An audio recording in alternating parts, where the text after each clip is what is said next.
Good morning. This is the Kaiser Report coming to you on this Wednesday morning here from East Tennessee, Southwest Virginia area of Tennessee. And not a whole lot going on today, but I thought I'd go live today to talk about this upset senators on the Republican side yesterday. Did not get a chance to voice their opinions before a vote was cast by Mr. Durbin, and he would refuse throughout the entire voting process to let them be heard. So they even asked, is this something that was dictated by the White House? And Marsha Blackburn was fit to be tied. Can't say as I blame him. The other thing this morning that kind of bothers me, and I thought I'd go live with this, was I'm tired of people that crash through the border being called immigrants, migrants. They're criminals. We have laws in this country that have been established since the founding fathers established to say that if you want to immigrate to this country, you have to do it. That are coming through the border right now, criminals.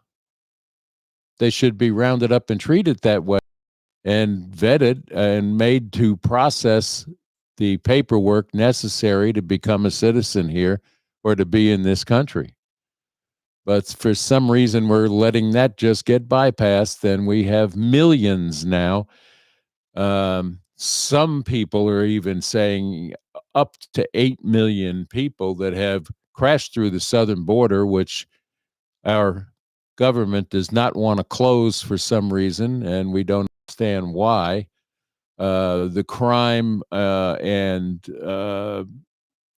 lack of paying attention to the Constitution in both houses is non-existent, and yet we let these people pour in.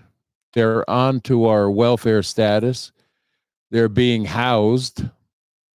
They're being given cell phones, hotel rooms,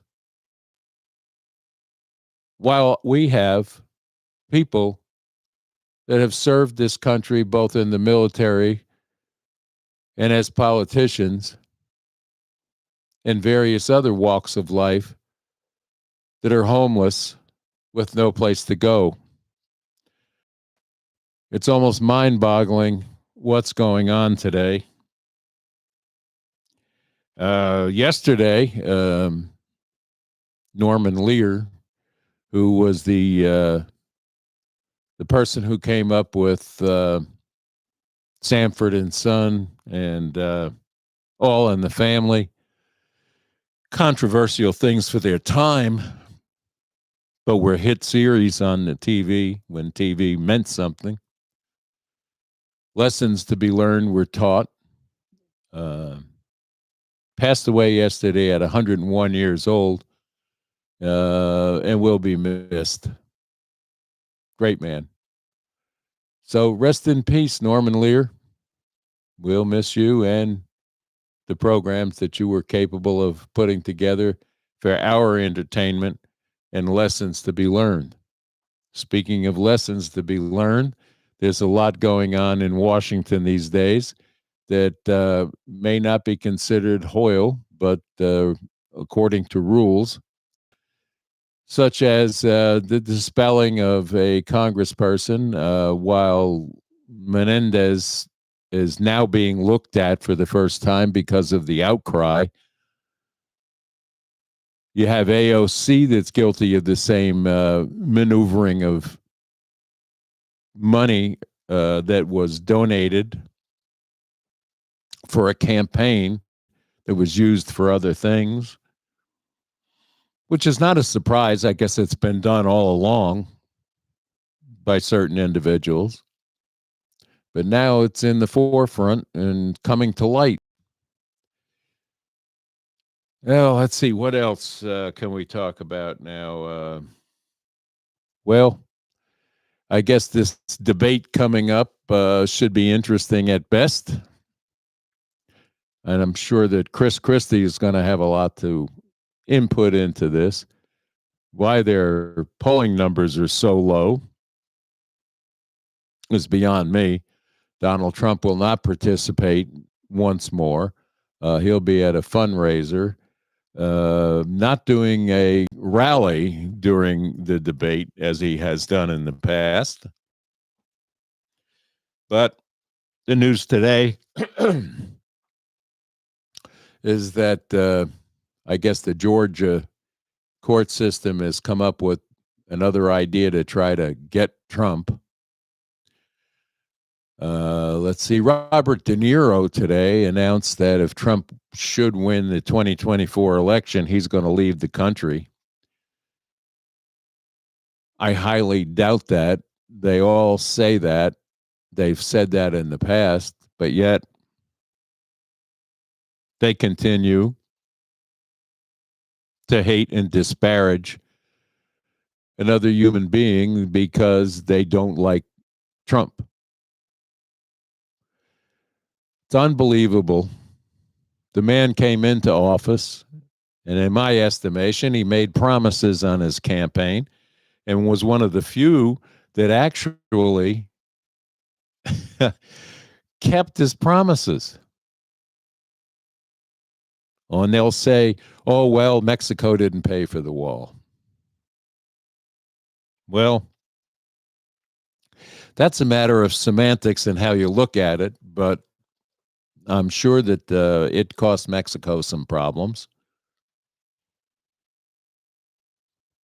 Why they continue to think that they can stop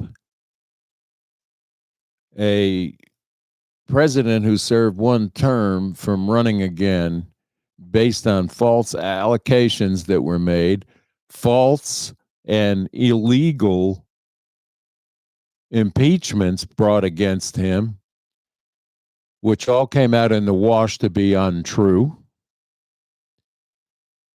While we have a president that has sitting there right now with all kinds of evidence coming out about corruption with not only him, but his family members that have benefited from selling access to a vice president, which he was at the time under the Obama administration. And now he's president under the third term of the Obama presidency. Like it or not, he's still ever present. When he said he wanted to fundamentally change this country, couldn't do it in his 2 terms, but continued on in a third term with his vice president at the titular helm. We have to wake up, we have to smell the coffee, and we have to make sure that we have some sort of voting reform before this next election, because I'm afraid it could happen all over again. The January 6th investigations continue. They're reaching out to find anybody that may have entered Washington, D.C. on January 6th. And we have a FBI that's weaponized by politicians to do the politicians' biddings. They were strictly involved in the Hunter Biden cover-up. They were involved in the nonsense that took place with the Kaiser reports against President Trump. But yet, they go down and get warrants to go in and search Mar-a-Lago. But Joe's Corvette that held a lot of information They didn't bother to do anything there.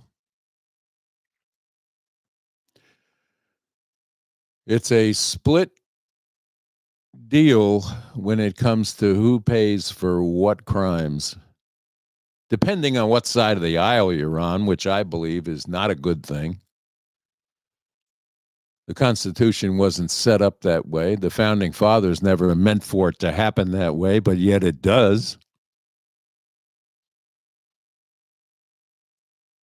So we have a lot to be thankful for going into the holidays, but our government and what's going on in the government is not one thing to be thankful for. It's one thing that we all should worry about and be scared of. We should be scared of what's going on in the world theater right now with regard to some of these, you can call them wars.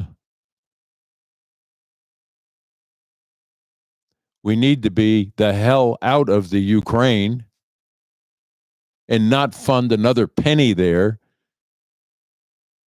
because they can't account for what we've given them so far.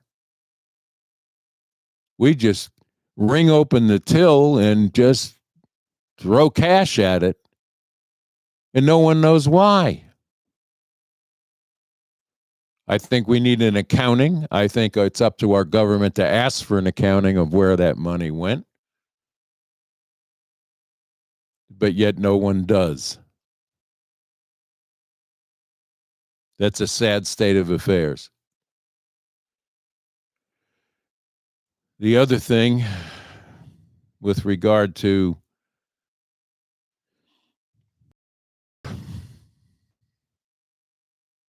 we need to close the border. It needs to be done now.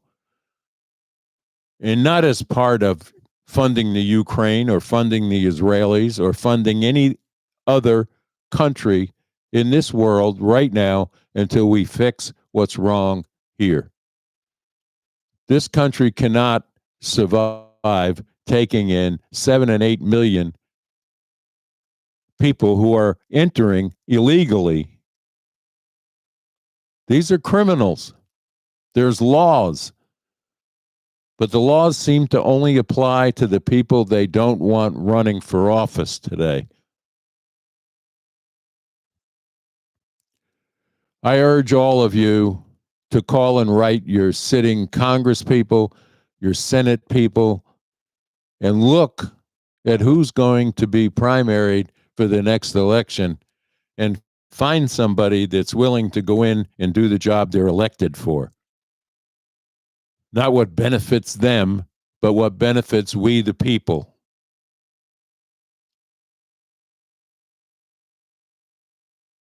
That said, we have a congresswoman that was asked about the debauchery and the mistreatment and gang rape of Israeli women that were taken as hostage by Hamas. And she couldn't bring herself to say that it was wrong. She decided to just take the safe road and say, oh, we need equal reporting on both sides. Well, Israeli soldiers didn't go in and grab Hamas women and rape them. It was the other way around. Why this congresswoman, Jalala Powell, cannot say this outright is an indication that there's a problem with the squad that she belongs to. And in my estimation, they're plants. I would demand of her an apology, and I think she should be censured for her reaction to this rape. The more and more come out about what took place, it's disturbing. But yet, they can't admit it. And as far as these colleges that were talked about yesterday, what are you going to do? Harvard University president couldn't bring herself to say, that they're even looking into it. It was word salad. Nothing came of it. Hard to believe that in this day and age, that a university that's receiving funding from this government and $30,000, $40,000, $50,000 per student can't control what goes on their campuses. University of Pennsylvania is in the same boat. All the Ivy League universities are. An Ivy League education was tantamount to great success for years. No more. It's an indoctrination factory, number one. Well, I guess that's enough for today, but if you have any comments, please, I'd be happy to field them. And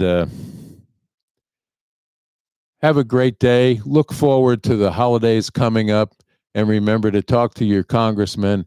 And of course, the Kaiser Report is on a daily channel here, and we would appreciate likes and shares, and please subscribe to the Kaiser Report, because we're going to bring you more than just railing about what's ever present in the news cycle today. But with that, I'd say it's time to get on out of here and let somebody else have the airwaves. Bye-bye now.